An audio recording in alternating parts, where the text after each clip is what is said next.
problems. I'm worried about running out of paycheck before I run out of month, and you're worried about the collapse of civilization? What's wrong with you?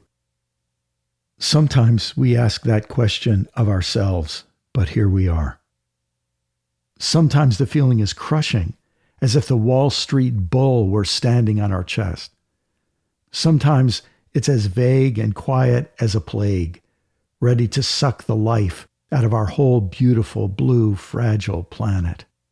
It's anxiety that we feel, yes, and a tender, sweet, piercing sadness, not just for ourselves, but also for everyone and everything everywhere all at once. First, we feel it like a lump in our throats. We worry that it's cancer. Then we see it tightening like a noose around the throats of our children and unknown descendants who will be born into a future much uglier than our own.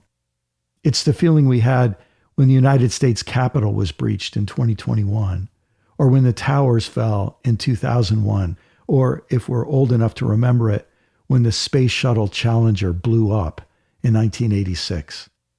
Sometimes it leaves us so angry we scare ourselves. Sometimes it leaves us feeling like we're mourning a dying friend or lover or mother. We feel this doom because we are awake, at least partially awake. The more we wake up, the worse we feel. It's so tempting to fall back to sleep. No wonder certain politicians hate the idea of being woke.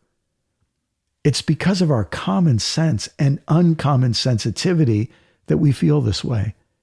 It's our moral seriousness, our commitment to keep our eyes open even through tears. Sure, like most folks, we smile, tell jokes, do our jobs, cook, tend our gardens, fight traffic, create traffic, enjoy our hobbies, sip a cup of coffee in the morning, and maybe have a beer or something stronger at night.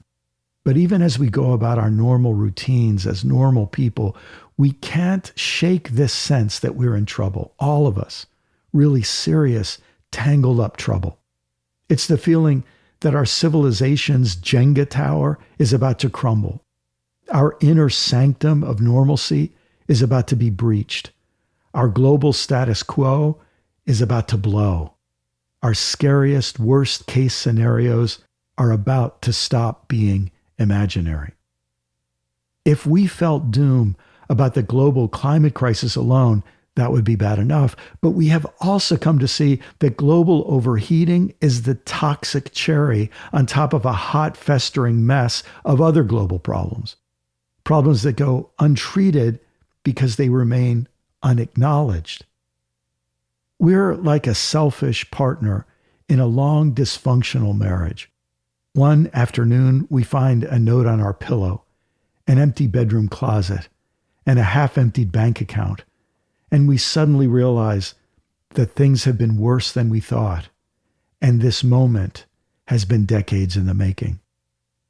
We're passengers on a brakeless economic runaway train, engineered by and for a feckless global elite who amass more economic, media, and political power every second. No, it's even worse than that. We aren't passengers on the train. We, along with the whole earth, are the fuel. We simmer in a social stew of overheating human emotions that spawn intensifying storms of extremist resentment, racism, and bigotry.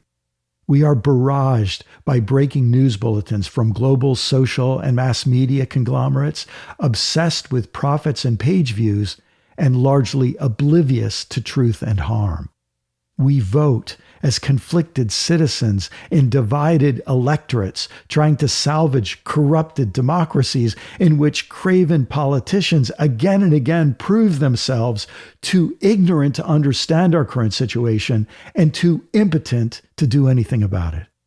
If we're religious, we can't help but notice how many of our religious leaders look less like their founding prophets and more like those craven politicians on whose laps they dance for swelling profits.